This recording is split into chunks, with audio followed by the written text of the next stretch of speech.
Hi folks. Right then, reading chord boxes.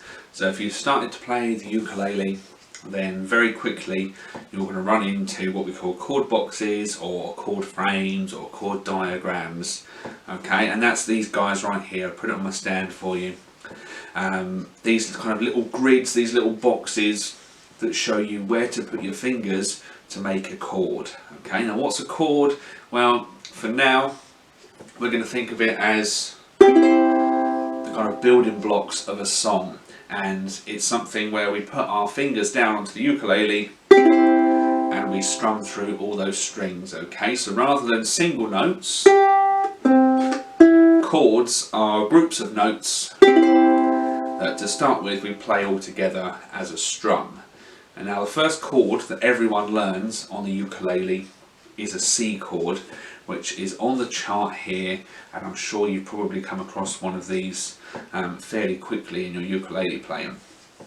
So the way a chord box works then is it's really, like this diagram shows, it's giving you a little cross section of the end of the ukulele here. You should have a thick black line that runs across the top. That's this, that's the nut. And then the box is kind of like this. So vertically, you've got your strings. Okay, so on the left side of the box, that's G. On the right side of the box, that's A. Running horizontally then, that's our frets. First fret, second fret, third fret, and so on. Okay, usually a chord box will show you maybe about 4 or 5 frets worth. For all your beginners chords, you're only going to need a couple of frets at a time, no big stretches.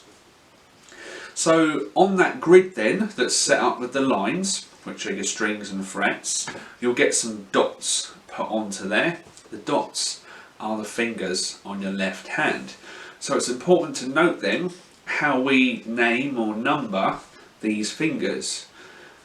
Now if we think about this left hand, your thumb's round the back, so that's out of the question. That leaves us our 4 main fingers: index, middle, ring, and your pinky finger. Index finger, your main poking finger, that's number 1. Okay, pinky is number 4, that's the smallest, and to start with, the least important.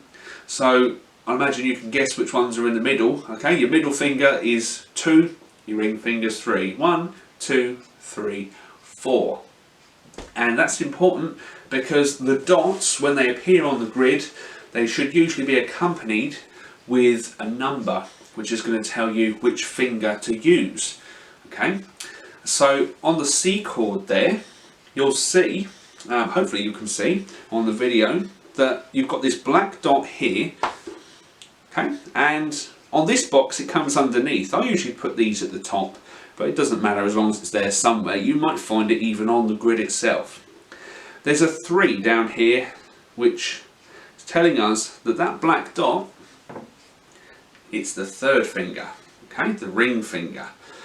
Where that's placed then, it's on the right hand side of the grid, so that's on the A string, and it's in the 3rd fret. So that should be enough information to find that C chord. It's the ring finger in the 3rd fret on the A string. Okay, and I've mentioned before in some of my videos that you don't put the finger directly onto the fret. That doesn't sound very good. It's just behind the fret, just on the headstock side of it. That's what we call behind. So if I pop that down there with the tip of the finger, not the pad, okay, it's not going to come front on like this, okay, this is no good. It comes in with the tip of the finger. Then, if I strum through all of those strings, you should hear something like that. Okay, if it doesn't sound quite like that, check your fingers in the right spot, check you're pushing down hard enough. If that's coming out a bit dead, squeeze a bit tighter. And also check your tuning as well, okay? If it sounds really awful, might be your tuning. Okay, now that is a C chord. That's the first one everyone learns. Now, when you're playing the ukulele, you might very quickly run into some things like this one here, which has got a whole bunch of different chords on. You'll find these in books, you'll find these online, and you do need to play a fair selection of chords. Now I always show people 3 chords to start with. I show them C, F and G7, and that's because those 3 are really closely linked in music, and you'll find them all over popular music. There's literally hundreds of songs you could play with just those 3 chords. So those are really important. So if we try and tackle an F chord, which is this middle one, now this has got 2 black dots, so it's 2 fingers, one more than the C chord. The F chord uses the first finger and the second finger. Okay, and you can find those by looking on the top of the box and seeing over where the dots are, you'll see a 1 and you'll see a 2.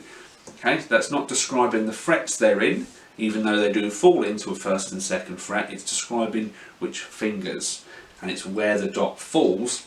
That's going to tell you which string and which fret. So an F chord then, it's got 2 fingers.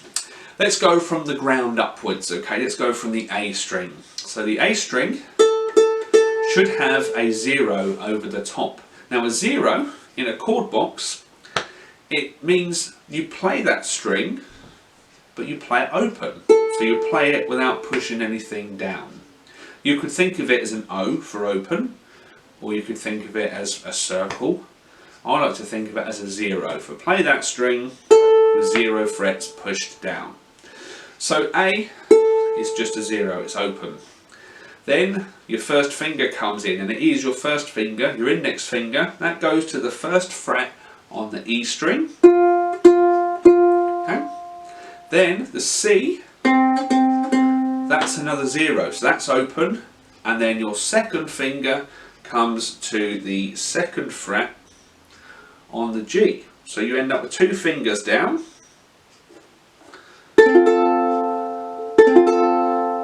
and it should sound like that. Now yours might not sound quite like that when you first try it, and that's okay. Practice makes perfect. Some of the troubles you might run into with that F chord then is most likely your fingers dragging down across the other strings. Okay, now I'm going to go into these in more depth in another video, but if you're finding that your C and your A are not ringing out right, chances are your fingers look something like this, where they're flat across the strings and they're not arched and coming right in on the tips. And that's the F. Okay, so hopefully that's enough there to give you an idea of how to read a chord box. I would suggest practicing the C and the F, and now go see if you can work out G7 and get that one working, and I'll see you in the next video.